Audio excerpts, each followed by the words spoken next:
We are getting closer and closer to the end of arithmetic reasoning practice test questions. So we're doing 2 questions per video, 15 videos total for these practice questions. And then we'll do the same thing for the mathematical content reasoning knowledge portion. So let's get started. We're looking for what is the greatest common factor of 50, 60, and 75. So we have those options to choose from. So when we're doing these numbers, what I would suggest for these questions is to go ahead and you can do kind of a prime factorization if you so desire. That's probably the fastest way to do this. So we're going to set up these options. 50, start with 60. Our last number is 75. All right, so 50, prime factorization tree. We're going to do 5 and 10. 5 times 10 gives me 50. This can be factored out a little bit more, 5 times 2. Then I've got all my prime factors, I'm done. Now I'm gonna move the same way and do 60. Again, you can do these a variety of ways. It does not make a difference which way you do it, whatever makes you happy. I'm gonna do 12 and 5. 12 times 5 gives me 60. And so 5 is prime, so I don't need to worry about that. So I'm gonna do the 12, 3 times 4. Unfortunately, 4 is not done. So that's gonna be 2 times 2. Now I'm gonna do 75. So I'm gonna go with 25 and 3. 3 is prime. Now I just gotta do 25, which is 5 times 5.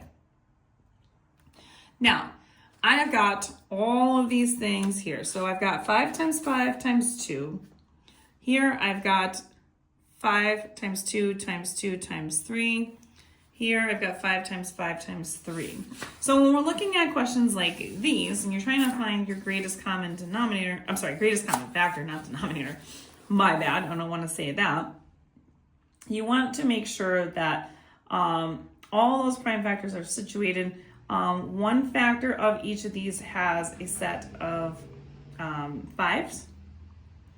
And if we look at this, they have 5 here. There's a 5 here.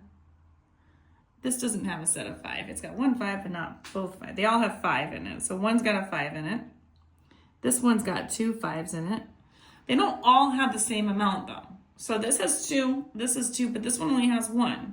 So all in common, they all have 5 in common, just 1 5.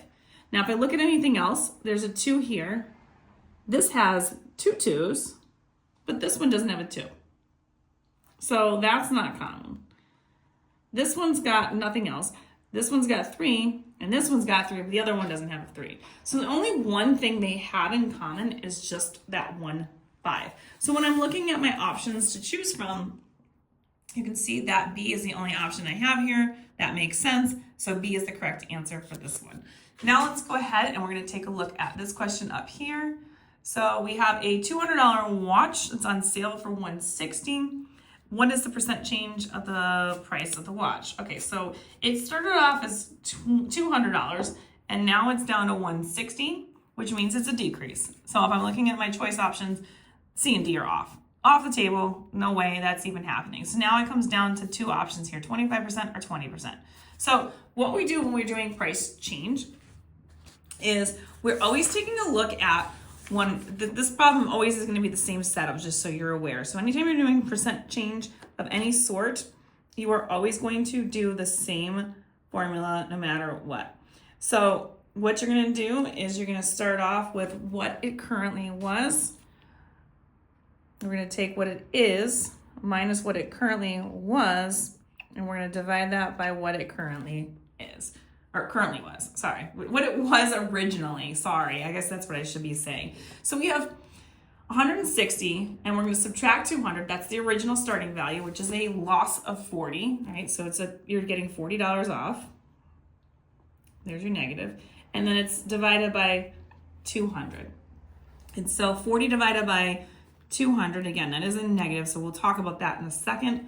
But when you do that division, you can cancel those out, leaving you with 4/20, which reduces down to a negative 1/5. And as a decimal, that is negative 0.2. As a percent, we move that 2 places over to the right, leaving with a loss or a decrease of a 20% change in price. So again, if you are somebody who struggles with percent changes and things like that, there is a whole bunch of videos on that in my regular percents playlist, but there are some videos on how to do this. So when we go down here to the options, we said A and B are the options and 20% is option B. So we've got the correct answer and we're ready to move on. If you want more questions like these, find them on my YouTube, Instagram, and TikTok at YouWantAlgebra. All of them are going to be located in my Asvab playlist. And don't forget to share, like, and follow me for more.